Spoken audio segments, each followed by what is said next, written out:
everyone. Welcome to another dose of positivity. We're so happy to have all of you here in the live show, and for everybody who's tuning in the Facebook groups, we're thrilled that you're here. Our special guest today is Heather Mitchell, and she is going to be talking about holistic money management and just wrapping our minds about this green stuff that we don't know maybe quite what to do with. But before we get totally engaged in this incredible conversation, I want to remind everybody this is a live show. So if you have any questions, please put it in the chat. We'll get to all of them, including in the Facebook groups. And if you would like to come off mute and off video at some point and talk directly to Heather, just raise your hand and we will get to it.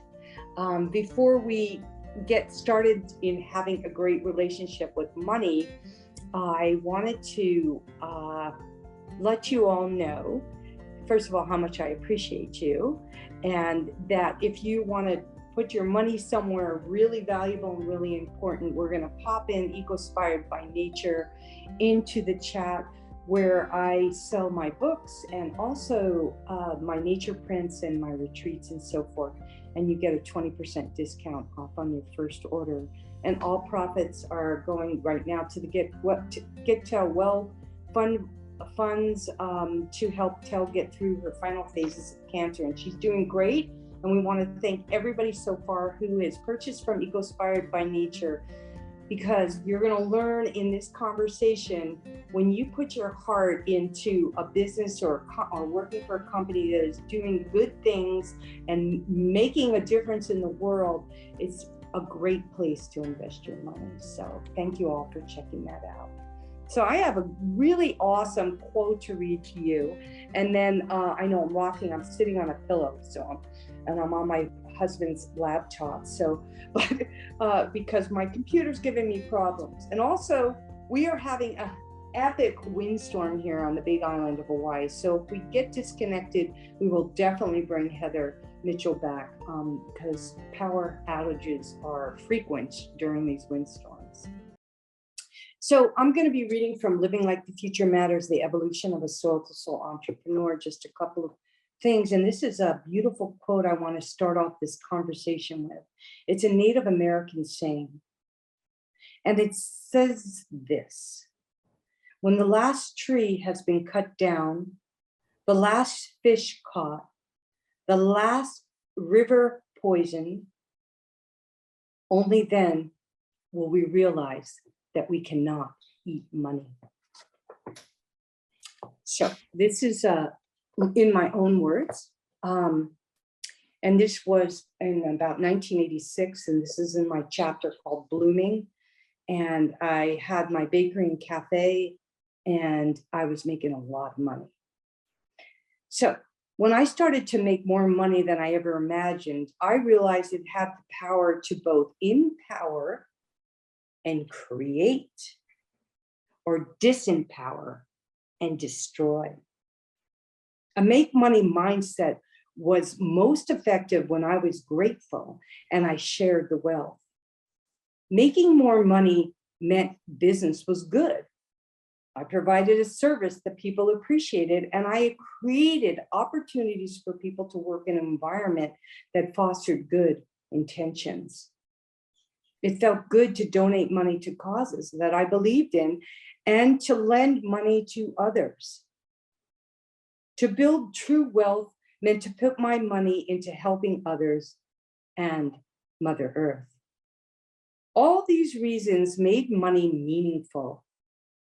My power lay in not letting money rob my soul and in cultivating good intentions.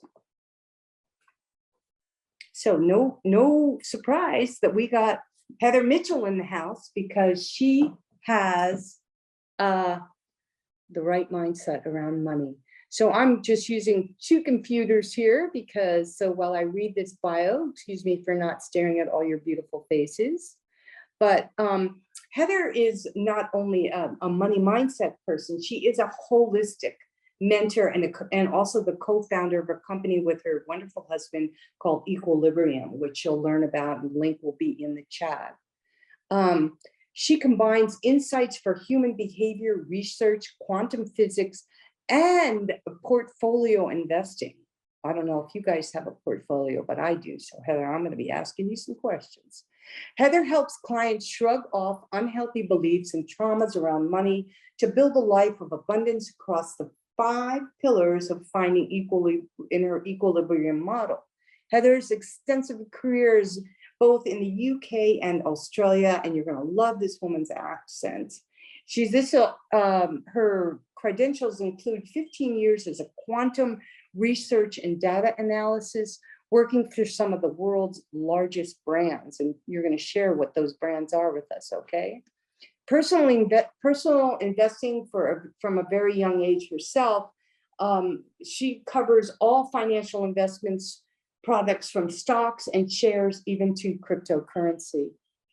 An average return of over 20% annually over the past 10 years in her personal portfolio. Wouldn't you love to have an annual increase in your portfolio of 20% every year? Heather, we're going to be questioning, and she's been impacting hundreds of people through her foundation of financial freedom programs, and her qualifications in money management, optimum trading, NLP, psychic K marketing, and kinesiology all play a role in the way she runs her company. Heather's goal is to bring accessible and joy to the subject of money, being a firm believer that anyone can be an investor. They just need to be pointed in the right direction. So Heather also runs the Foundation of Financial Freedom, which is a group mentoring program that she's going to share with all of us. And you can visit and learn more about Heather. She's got a great video on her website. You can learn a lot more about Heather there. So Heather, I just want to welcome you so much to the show, and everybody who's here live today, thank you so much for showing up and being here with us. Sandy, thanks. It's great to see you. And everybody else on here, thank you so much. Heather, welcome to the show. Welcome to A Dose of Positivity. Thanks, Donna. So great to be here. Thank you all for coming. So good, Heather. Well, before we dive into the money stuff, there's so much around the mindset. There's so much childhood trauma around our belief systems around money. Can you share with us what it was like for you growing up, where you grew up, and your relationship with money from an early age, and how you got into this investing world so young? Yeah, so I grew up in the UK, and I have to say that I was just very fortunate because I had the most amazing mentor, who was my dad. And he was very forward thinking. So he kind of got the whole investing thing. I don't really know how, he just sort of somehow got it by osmosis. And so he was an investor, and he shared it with me, because I've got a lot of clients that had parents that knew what to do, but they didn't actually share it with them. But I was very lucky because he did. And so really, I don't remember a time that I haven't invested, because even when I was like 6 years old, I was investing. And so I've always had a very sort of abundant mindset. It's interesting also because my mum was much more sort of into saving, and she had a different kind of mindset. So I had these sort of two very different influences coming up throughout my life. So I've kind of got this sort of hybrid view that I've sort of got different things from different parents. And when you say investing, what were you investing in when you were young? When I was young, there were more funds. So we had our sort of kind of insurance salesman that used to come around, and he used to sort of, my dad and him used to knock heads together and discuss, which countries and different vehicles were good at any one time, and they'd kind of discuss it, and then they'd kind of move things around and stuff like that. So I was just there, like, as I said, when I was a little girl, just kind of observing it and just taking it all in, and it's amazing, as an aside, how much children can understand. Mm-hmm. Absolutely. Well, it's interesting, moving funds around. I'm sure at that time when you were a little girl, I'm not sure about anything really, but were they moving funds just so to make more money, or they were moving funds because they knew that the money that they were moving were going to do good things? I mean, did you understand where that money was going and what it was what it was doing to the world? I don't think at that time I was thinking so ethically. I think it was more about kind of, where it was best placed, because if there was a touch of volatility, they'd sort of put it into something a bit safer that was kind of just going up in a straight line. But then when it was a bit safer, they'd kind of go out again into the more wilder kind of volatile world. So it was more about that rather than the ethics. And I'm sad to say. Yeah, isn't it? It's true though. It's most like that's why people like you are so valuable in the world today, and writing about things like I write about. I mean, it's like you can't eat money, right? You cannot eat money. So, putting our money where our mouth is, that expression. So when did you make the shift? Like how like you're 6 years old, you're investing, you're living in Australia at the time, I presume? No, I was in the UK. I've only been in Australia for 6 years. So Okay. So you were in the UK before it was turned into Brexit. I'd love to know your thoughts on that too, because that has really made some financial strains for a lot of people living there. But yeah, tell me a little bit more about where you stand with money now versus where you stood with money back then. Well, I think, ultimately, you kind of have to make peace with money, I think, because, there's a lot of emotions surrounding it and a lot of kind of feelings of, your own self-worth being sort of tied up with, how much money's in the bank. So I think it's just kind of, almost detaching yourself. I've done a lot of personal development work and things where, it's very much about, me as a person. My value isn't anything to do with, so, regardless of what's going on outside, everything comes from within. So my philosophy isn't just about money. It's also about sort of being the person you need to be and kind of having that inner strength to sort of, encounter anything. So how does money support your well-being? I think it's just a case of, I'm a very creative being. I love, working with my hands, art, music, just I've got ideas all the time. And I think, it's having that space to be able to do that, to be able to comfortably be able to explore my passions without that additional pressure, like, oh my gosh, where's the money going to come from? If you kind of know that there's money coming in anyway, it just takes away the edge, it takes away that degree of pressure and allows me to have just a broader focus in my life. It's not just about money, which I think so many people, that's it, it's just a one track kind of existence. Mm-hmm.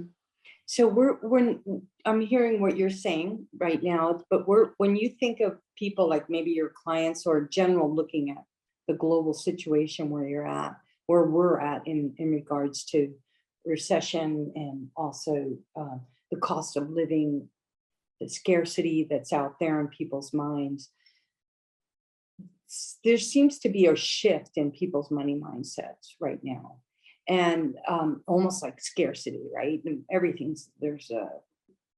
it's either we're really raising the ceiling, the rich are getting richer and the poor are definitely getting poorer. So we want to try and equilibrium, as you say in your company. But where do you think that most people, like we got a few people here on live and on the Facebook lives, where do you think most people, like if you were in most people's heads, where do you think most people stand with money today?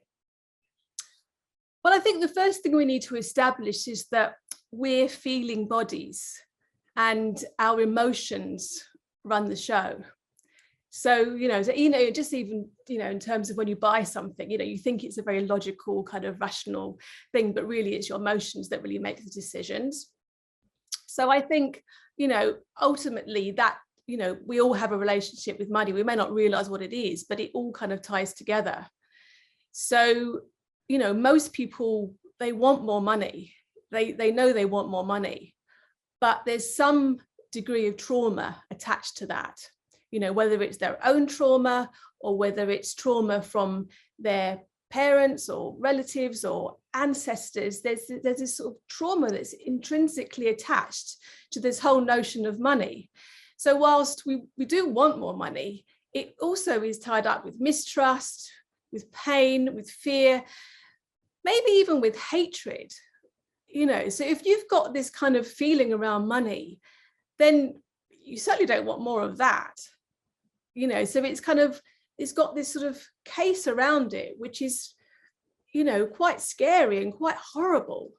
So in order to get more, you have to kind of attack that and be able to work with that and be able to understand what's going on with you. What is your relationship with money? How does it actually work? Because until you understand that, if there is this other thing playing out underneath, then all that's going to happen is ultimately that subconsciously you end up pushing it away. So, and there's just so much there that you can do. And we play all these kind of roles. What role do we play? Because, do we play, the victim? Oh, I'm wounded. If you're thinking about it in terms of, like a boxing match, it's like, I'm just too scared to get back in. I can't get back into the ring. Something's happened and I'm traumatized and it's just too scary. Or it could be that, just it's deflection. Oh, it was my advisor's fault. It's the economy. It's, my parents didn't bring me up very well. So it's kind of like just pushing the blame onto someone else and, really trying to sort of be in denial almost. But again, that's avoidance strategy. Another role we play is like, oh, we've got a head in the sand. Oh, nothing going on here, nothing to see here, everything's fine. It's like, again, it's just distracting. And, ultimately we're going to get pummeled if we're playing that kind of role. Or it could be like this kind of an aggressive role, like I'm just going to just jump straight back in, and then you just get bashed in the face. It's just like too far too soon. But then there's this other kind of role that we could play, which is a much more sort of balanced view, just taking responsibility, having an even head, realizing it's not black and white, but just being able to sort of assess the situation, just do research and find out exactly where things are, and then dip your toe in and see what happens. Because, ultimately, once you could do that, then you can just duck and dive more. You can kind of, life is happening for you. It's a way of learning. It's our sort of schooling almost. So, come up with a different strategy, do something that actually does work, because no, I mean, because trauma is real, like it really does happen. And there is that, we need to heal. So we need to acknowledge, that pain. We need to acknowledge what happened, how it affected us. And, otherwise, because if we don't heal ourselves, then we'll just keep replaying the same kinds of things. No, I'm so glad you just said that, because really the truth is, if we feel well, if we feel good, we have more energy, we're more creative, whether it's music, art, or our business, to leverage and grow that. And the other thing that I wanted to mention is, like, there's the myths, right? And in our blog, which Tel will put the link in there if you haven't already read it, I list several of the myths, many of them which you already said. But a main myth is, like, we always say, well, money, it doesn't grow on trees. Money grows on trees. Well, money doesn't grow on trees. It's not a paper product. It grows, it's paper, but it's from plants, hemp, like different materials.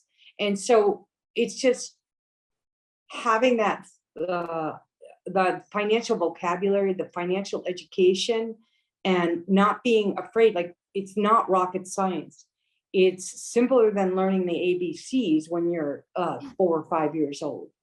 But there's a myth, or there's this thing that, especially in the Western culture, we got to work, and we, just like rise to the top of the ladder. You have to have that car, these clothes, or you're nobody, And it's like, it's time. It's the 21st century. We're living in a world that's got a lot of chaos, to redefine what success and wealth is. So I'm so glad you brought up this wellness piece, because there's nothing more rich than being healthy, or more wealthy than having health is truly our greatest wealth.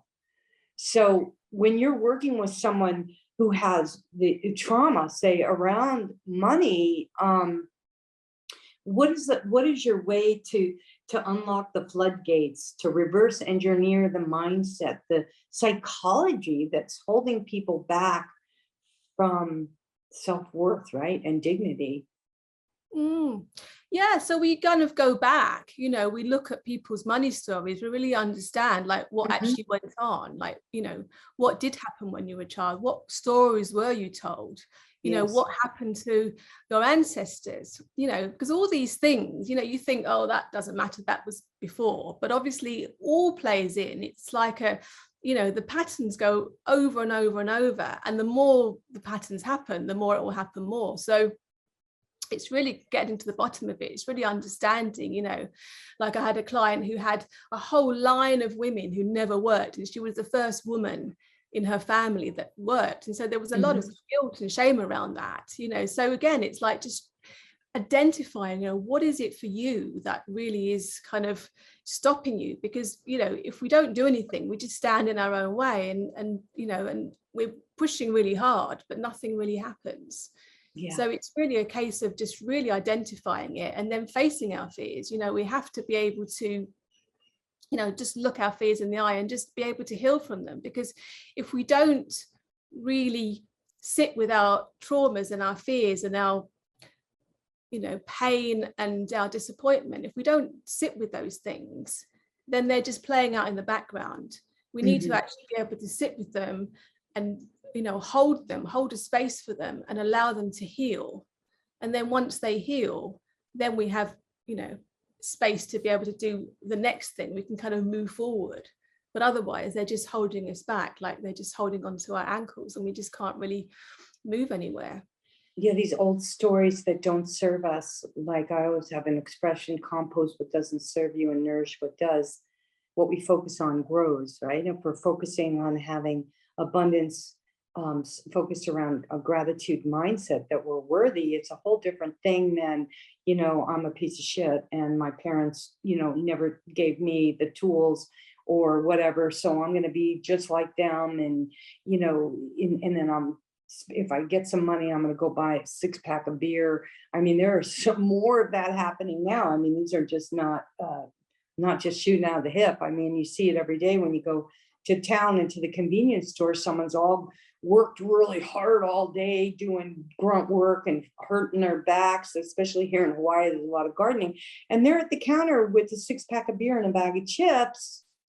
And my heart goes out to them. It's just like, you don't have to work this hard for a 6-pack of beer and do this day in and day out, because you're going to it's just a money pit. And in the beer or the alcohol or the drugs or whatever is interfering with, so you can't have room to write those new stories.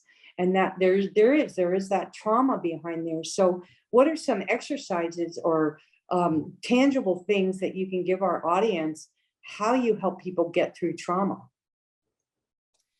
Well, I mean, one really powerful way is to really just, if you can identify one thing, one thing that's causing you pain, especially around money, but I mean, it could be about anything really, but if we just stick to money, and then just, literally just sit with it, for as long as necessary, and not, because normally we kind of run away from the kind of things that give us pain. But if we actually embrace it and, and sit with it.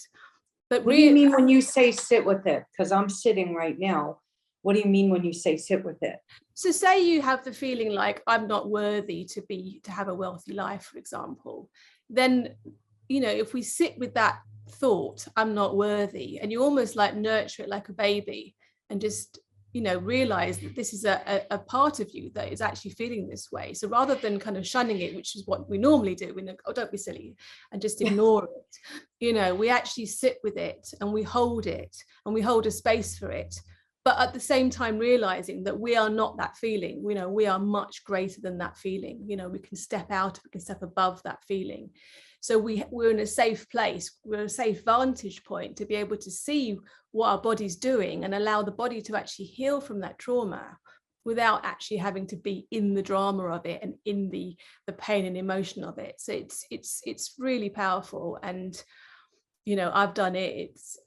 I still do it. You know, when things come up, you know, when things bother me or worry me, you know, you just hold that space for that feeling.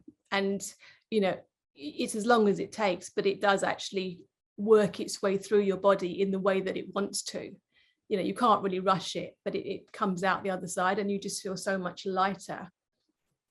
So you're holding space, you're sitting there, and when you work with people, you're actually guiding through, but we're talking to people now on this broadcast.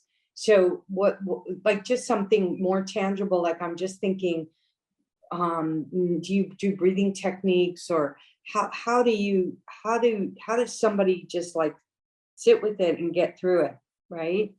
And I know that's what you do, but is there something you can give us that can help, say, somebody who's listening to this right now who really needs a wake-up call?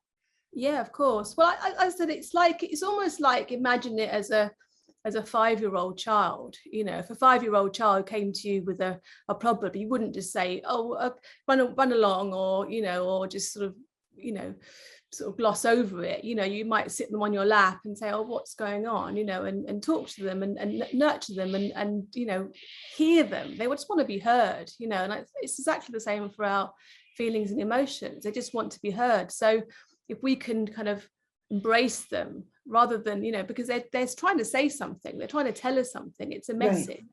So we need to listen carefully to what they're trying to say. And once they're heard, then they don't need to, you know, because they create lots of havoc. You know, they can, you know, if we're trying to run a business and, you know, we keep sabotaging ourselves, you know, this is that little child playing, that's what's happening. They're standing in their own way. The fear takes over. We couldn't possibly do that. I can't possibly make that sales call. So it's like there's a real, you know, thing that's happening in our life because of that part of us. So it's, if we can really kind of embrace it and let it be heard, then it doesn't need to shout anymore. It doesn't need to, you know, make a stand in our own way anymore, because it's already being heard. You know, last week we had an incredible, 2 weeks ago, Elaine Starling was on the show. If you haven't listened to that episode, guys, you're going to want to listen to it. She's an incredible empath, and she suffered from a stroke and had an amazing spiritual awakening. And she didn't even suffer. It was like the best thing that ever happened to her. It was like someone threw $1 million at her, but it just totally changed her entire life. Around everything she does, and her work is all around abundance and finding that abundance. And some of the things like what you're talking about is like sitting with or whatever. When I'm working with people or a client, you know, it's like I ask people, I ask them to remove themselves from the environment. For me, it's getting out into nature, finding the places that you will feel the most confident and the most joy, and really absorb how you're feeling right now, doing something that you love. And just thinking about seeing that same feeling happen when you're either getting your paycheck for something that you did that you really feel amazing about, like, you know, you just worked, and whether you're working in a senior citizens place or you're working in your own company selling refurbished furniture, you know, doing something, when you're doing something really positive that's contributing back to your community, that's contributing back to humanity, that's the richest. You're so rich. This is that redefining success and wealth. When you are planting a garden and you're going to grow food and you're going to save $2,000 a year on groceries, not only are you richer because you didn't spend the money on the groceries, but the action of putting your hands in microbial rich soil and getting the wellness benefits from being out in nature and being in all of the energy of the plants and the animals, and you don't have to spend so much on groceries. So Totally. it's a really, it's just like you were saying earlier. I mean, we write these stories. We're changing every day. Our skin cells die every 27 days. We repair the skin on our bodies. There's no reason to hold on to trauma around anything, as far as I'm concerned, for too long. And if you want to be in trauma, hang around 5 people who have more trauma than you. If you want to get out of trauma, you hang around with 5 people or more who have less trauma. And like you said, which I think is so great, Heather, is being heard. And believe it or not, there's people out there, and I know you guys listening to this as Mama Donna Love, there are people out there who truly want to be there to help you, because that makes them feel rich. And it's really selfish in many ways for a lot of people who are holding on to a lot of grief and trauma, not to allow it to come out, which is somebody who is there to help and support them, because you're kind of robbing them of the opportunity to help you feel better, especially around things like these money issues. Because if you're making money and you're feeling good about it, then you can afford to pay somebody to help you through this, right? Or you can afford to go out there and help somebody else. Being stuck in trauma, it's hard. And we have to decide if we want the rest of our lives to be hard, right? If we want the rest of our lives to be living paycheck to paycheck. So or true. I'm not worthy. So I'm really glad we're having this discussion, Heather. And how can people make positive changes in terms of their own money strategy? I mean, what are things that they can do other than little Mama Donna Tough Love there? But how can people what are some strategies that you can offer? Absolutely. Well, I think you have to sort of build a strategy. So first of all, you have to know what the options are in terms of, what can you invest in? What are the choices? So, just so, doing some research and getting educated is really sort of helpful. And then, choose a few and then implementing it. I think a most important thing is, just actually doing something, having actions. I think it's very easy to go, oh yeah, that's a good idea, and that's a good idea, and that's a good idea, and then doing nothing, which I guess is, again, that fear at play, that avoidance strategy, so something has to be done. And I think, it's not a case of just, jumping all in and, everything on red. I've always been a person that kind of, dips their toe in and just sees what happens and spreads things around, and, and monitors, and you can sort of change things. Nothing's set in stone, but it's a case of just working out a strategy and then implementing it, and then sort of changing course if necessary. So you're talking about a strategy of investing in, say, diversifying your portfolio with either real estate or stock portfolio or gold, silver, those kinds of investments. So can you get a little deeper into that, like about how you diversified your portfolio to come up with a 20% return each year? Because I'm sure we'd all like to understand a little bit of how your strategy works. I think, yeah, I think the first thing to remember is there are just so many different things to invest in. There's just so many places. I think most people just think about shares and property, but there's just so many other things that you could do in terms of money markets and commodities, and crypto is a very exciting area. There's just so much happening there. And also, I don't rule out, side projects as well. It doesn't necessarily have to just be a kind of a pure investment. It could be the investment of some of your time as well, and energy. So yeah, it's a case of, I've always been a researcher. I think that's one of my sort of gifts, is that I kind of, think laterally and, not afraid to sort of delve in deep. A lot of people go to the first page on Google and think they've done research, but you have to really go in further and wade in and try to really understand a topic if you really want to understand it. So I've just always been able to sort of see where the opportunities are, because there's always opportunities. It's just trying to find it, you know. So a lot of the things that I've done are in the sort of tech space, you know, lots of exponential growth there. As I said, there's lots of things happening, crypto, artificial intelligence, you know, there's a lot of kind of things in that kind of space, which is pretty exciting, you know, and there's, you know, so many opportunities, you know, it's quite mind-blowing. It's so funny because when I think of AI, you know, and even cryptocurrency, you know, I'm older than you are. My like the hair goes up on the back of my neck, you know, and I just go, God, what's this world coming to? What happened to pork bellies and cowhides? You know, when the market was just starting, you know, it was mostly all commodities, and now a lot of people just don't have the financial literacy to even navigate or understand, wow, is that something? And personally, me as an investor, I don't know anybody else out here who wants to share any of their investment strategies, but I make sure when I do my research is because I am in the stock market, but I research social and environmentally responsible companies purely, end of story. And sometimes you have to dig really deep because there's a lot of greenwashing that goes on some of these funds. That's why we stick with more individual stocks when I'm investing, because I know the companies.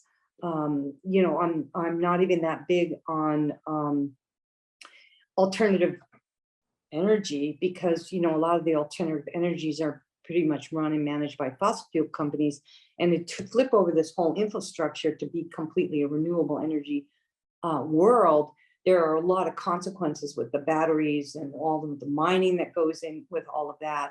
So it's about conservation and preservation. And my mindset, my best investments that I ever made were in land investments, where I steward the land, have vacation rental properties. I live on a 3-acre farmstead, which I bought at more than half price in the foreclosure market. So there are investing ways to invest. Just timing is such a big issue around this money mindset. And if you know that you're going to invest and you want to buy a certain piece of property because you want to steward the land, you're going to get that money.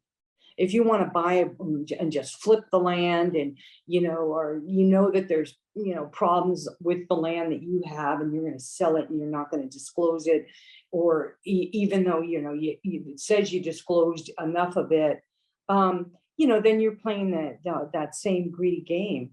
And that's where that abundance mindset comes in. That's where that self-worth would set. It's the mindset that you put behind the money. And I think that's what broke the trauma for me. It really did, because and I'm just going to share a little bit about this because we have a little bit of time here. It's like, I grew up a Jewish American princess, and, you know, I was supposed to marry a rich lawyer and drive a Jaguar and live near my parents, have 3 kids, join the country club, just like my dad and my mom. But, you know, you have to realize my dad came out of the Great Depression. He was born in 1928.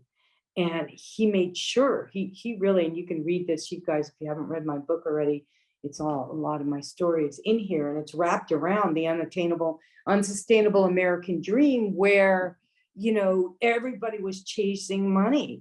It's when the women started to, and then you needed 2 people in the household to make enough money to buy the TV dinners, to buy the golf course membership, to have 2 cars in the garage. I mean, it was this whole thing, this Western world. And at the same time, it was devouring the resources of the earth. And it was changing all of our mindsets. It was a mind F bomb. And I show a lot of remorse in my writing, if you read what I write about. And so by the time I was 25, when I started my first restaurant, first of all, I'm dyslexic. You know, I don't even know how to balance a checkbook to this day. I can't really read financial statements. I can read statements really well. That's not true. But I had a hard time like counting the cash, because at that time you would get wads of cash and checks, and I'm dyslexic. I would, every time I went to the bank, I'd make a mistake, right? I didn't care about the money. I was serving my community. I had this bakery and cafe that was going crazy, and everybody was coming in and having meetings about environmental and social justice, because our little town was changing, and I was all into that, and I was in on the meetings. And at the end of the day, back then, if I had $3,000-4,000 in the till back in the 80s, that was a buttload of money. And I would just squirrel it away. I just didn't know but I was living in a tiny little cabin without, with wood stove and an outhouse. And I could have, but anyway, I bought my first house when I was 27 because I was smart and I squirreled away my money, right? I didn't squander it. So it's just like, growing out of that era where you think that in order to be rich or wealthy, you have to have all these things, and all these things are destroying Mother Earth and our personal health. And so when I think about money mindset, and when I think of redefining success of wealth, really, where are we investing our money? What is our greatest currency? Is our time. Where is our greatest currency? I want you all to say it, even though you're on mute.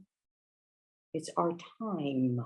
Time. Very good. I see your lips moving. Thank you. It's our time. So where do you want to invest your time? Where do you want to help build your community and make it better? What social services or environmental services are you contributing? What legacy do we want to leave? Do we want to leave millions of dollars in the bank, and that we built a business and an empire that helped pollute the world or made more cancer patients in an area than you can ever count on everybody's hands and fingers? So this investing, and I just have to just interject there, because I am so passionate about making a lot of money. I don't have a problem telling you to go to EcoSpired by Nature and purchase some of our products. I don't have a problem, because I've made enough money that I'm comfortable. I've done, like Heather has suggested earlier, I have a portfolio, I have real estate, I have my business here that I run, I have my book sales, I have my art sales. It's diversifying that healthy. It's like a diet, right? You don't want to just eat the same thing every day, right, Heather? You want to diversify your microbiome and where the money's coming in from your bank.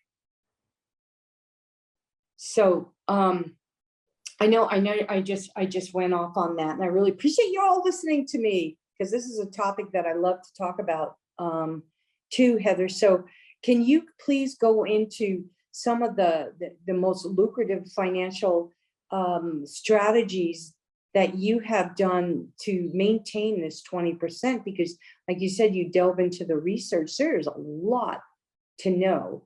And where not only that, where can people find this literacy that they can trust based on all the amazing research that you've done?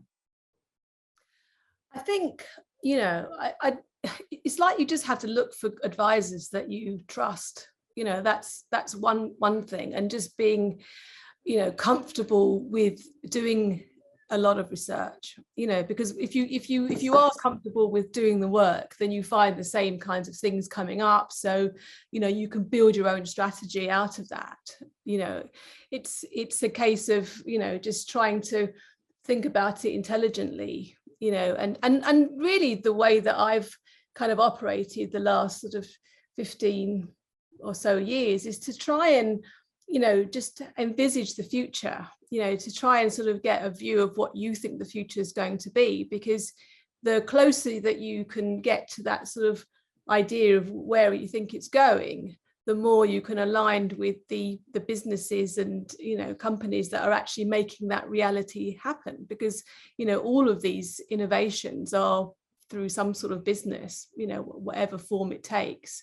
So it's really trying to get a viewpoint, your own kind of idea of where you think it's heading. Because there's so much innovation happening, it's kind of mind-blowing. It's more, it's the hardest thing is to choose between them, because there are just so many things all happening simultaneously. Well, you said something there, finding an advisor you can trust, right? So what does that look like? What does an advisor you trust look like? Well, I think, you know, for me, I think the first thing is to know what good looks like. So I think that, you know, to educate yourself in terms of, you know, how it all works, you know, how the markets work, what does it even mean, you know, because if you can't get someone to advise you if you have no knowledge on the subject yourself, because how will you know what good looks like? So I really urge people to just get training. I do my financial freedom program, which, you know, gives you that kind of basic understanding of what how money markets work, how it's like the mindset piece, which is, you know, just understanding what's gone on and clear some of the things. And then it's, you know, understanding, you know, how to save, you know, how to save joyously. So it's not in a hardship way, but just, you know, having enough money to then invest and grow, you know, how to manage money, you know, teach people how to use spreadsheets and enjoy kind of looking at their numbers, because numbers gives you power, you know. And I teach people how, you know, how money works, how the stock market works, you know, trends, you know, following the trends and how patterns work. Everything works in patterns, and just practical things like how do you actually do it, you know, with kind of like, you know, how do you invest? How do you actually put a trade on? How does crypto work? You know, it's all those kinds of things. Just really identify, you know, what the what you actually do. Yeah, it's financial literacy. And you for, you know, there's a lot, like we did a lot of stuff at the Motley Fool there for a while. And we have a broker too who we work with, but it's really interesting. We have helped our broker make money by him investing in things that we researched that were socially and environmentally responsible. And so that's the key too, when you're doing, really to understand if you're going to invest in something, where is your money going? Like, you don't go to the store and just buy a box up with a blank front on it and just say, oh, I'm going to try that. You turn it around, you read the ingredients, you understand. If you can't understand the ingredients that you're reading, maybe it's not a good idea to buy it.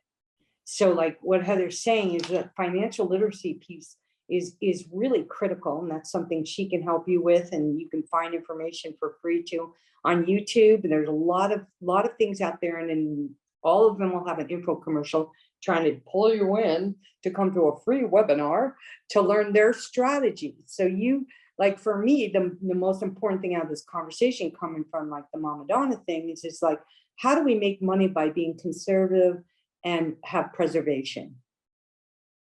Preservation is so important because we're cutting down the rainforest to make all of these things that a lot of investors are investing in, raping the resources. And that's the lungs of the earth.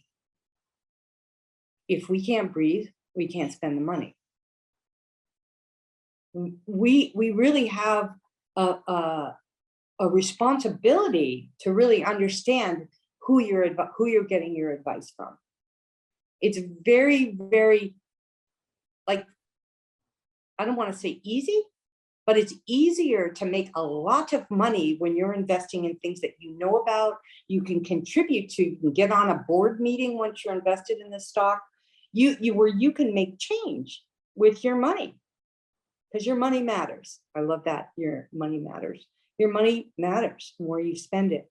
One of the things that's super important that I wanted to leave our audience with is kind of like a gift about money, is the way I talked about earlier, how I was kind of like squirreling away my money, and then all of a sudden at 27 I could buy my first house.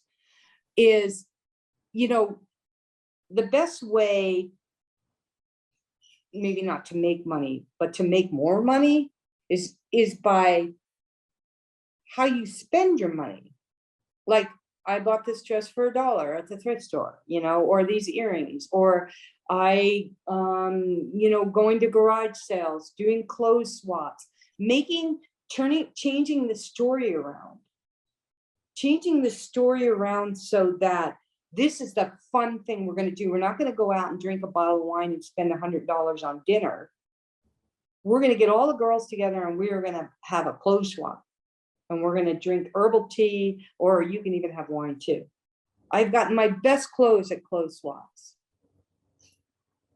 You know, so the if I drank as much as my father drank, who was my great financial advisor, and when I took over a small piece of his portfolio, he was investing in Philip Morris, all the alcohol companies, big oil. I mean, we totally had to like flush out the whole portfolio. That's something that I could live with. But you know, he taught me, like, you're lucky you had your dad too, Heather. Not everybody has a dad who teaches their daughter how to be self-sufficient. And thankfully we have people like Heather out there to do what she's doing. But and people like you who are helping people learn this literacy. But I have figured out my father's drinking and tobacco would have been over $200,000. Now, a lot of people can buy a home for $200,000 in parts of the world, not many, but a substantial down payment. But you can live on $200,000 in many places in the world for 10 years and not have to work. So it's what we spend our money on.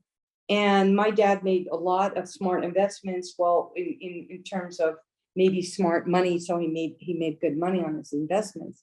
But the most important thing I think that I'm garnishing from what Heather's saying, and what I'm really appreciating, is this diversifying our portfolios. And just like the whole wellness piece and the whole mindset piece of diversifying our gut microbiome with a different palette of foods in front of us. We listen to the same song over and over again, we're going to get numb to it. We eat the same food over and over again, we're going to get really unhealthy. So do your homework, do your research, have fun doing it. And one of the things, and Heather, just you could talk to this a little, that I really appreciate is, you know, you said it earlier, and I think it was one of the most potent things in this whole conversation, is you do a little bit at a time, right? You don't just jump in, right?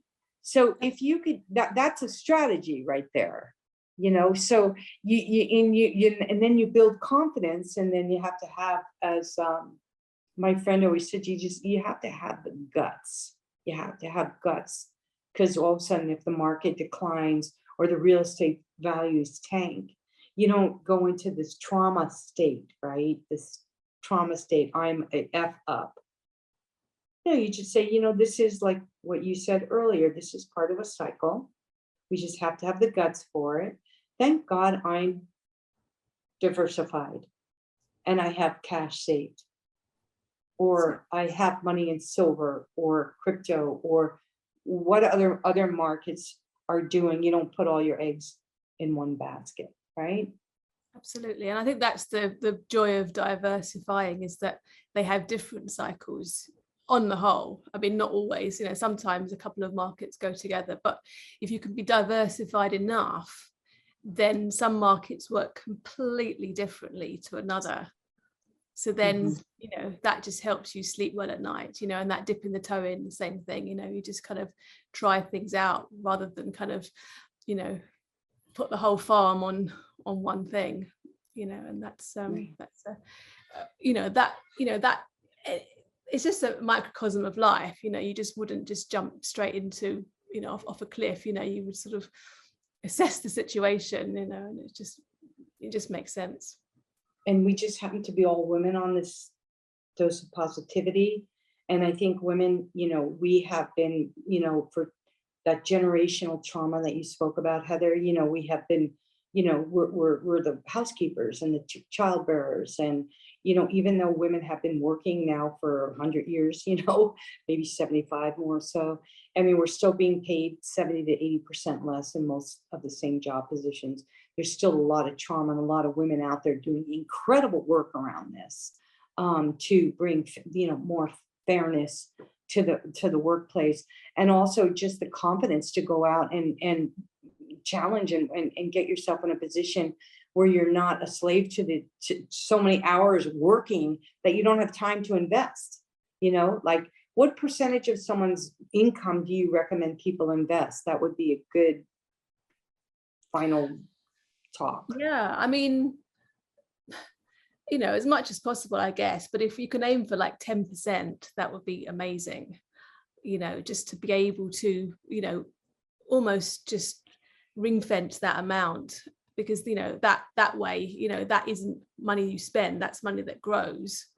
So you can always be topping up your wealth. It's always with an eye, and you can sort of, if you can do things automated as well, that's even better, because you just automatically know it's sort of happening without, putting all your sort of not, your mind onto it. So right. No, that's great. Yeah, like caps and ceilings and knowing all of that. That's that financial literacy. I'm still learning all the time, but the thing that makes me so excited about it is really realizing that my money does matter, and where I put it does make a difference. And health is our greatest wealth. So investing in our health, investing in companies and people that are doing things that are going to be wonderful for your children and many generations ahead. So when you're thinking about investing, it's not just about how much money I'm going to make or how much return on investment. And when you think about, if you're making $100,000 a year and you're putting $10,000 into a diversified portfolio, and that can make you a 20% return, you're going to bring that $100,000 up to 120, then 140, then 180,000. And it's having that discipline to watch that grow. Because one of the strategists I listened to said, in order for me to retire, like at my age, or it was 60 something, it's good to have $2.5 million invested so you don't have to work. And that's a lot of money, when you're starting with $100,000 or 200,000. So, but it's never too late to start. And there's never too late to accept that you're worthy of a windfall. And I just want to thank you so much, Heather, for coming on the show. And I want to thank everybody out there who is listening to the live presentation. I don't think there's any questions in the chat. Maybe, are there any in Facebook, Tel? Are there any questions? No, Mama Donna. Okay, so we're at the hour, and I just want to again thank you so much for coming on. I want to encourage everybody to check out Heather's website. The links are in there, and she can help you navigate through how to diversify your portfolio. She can help you figure out where the best place for you to invest, and teach you her strategies to increase your net worth by 20% a year. That's a good worth of free consultation with Heather any day. So we have that link in there. I encourage you to do that. And I'm also super excited to let you all know that next week I have an incredible guest coming on whose story is going to blow your mind. Her name's Angela Nelson. And she is a wellness professional who is turned her life from almost death, this close from being death, using nutrition to heal. And it's given her a lot of financial prosperity. So you can take your dead old stories and your dead old scripts and turn them into a business and make a lot of cash. And that's what this woman's doing. So I'm super excited to introduce you all to Angela Nelson this week. And I want to thank you again, Heather, so much for coming onto A Dose of Positivity. All you stewards of the earth, humanitarians and lovers of life, you are what make the world a better place. And go out there and love somebody up. Big, big love and aloha and mahalo, Heather.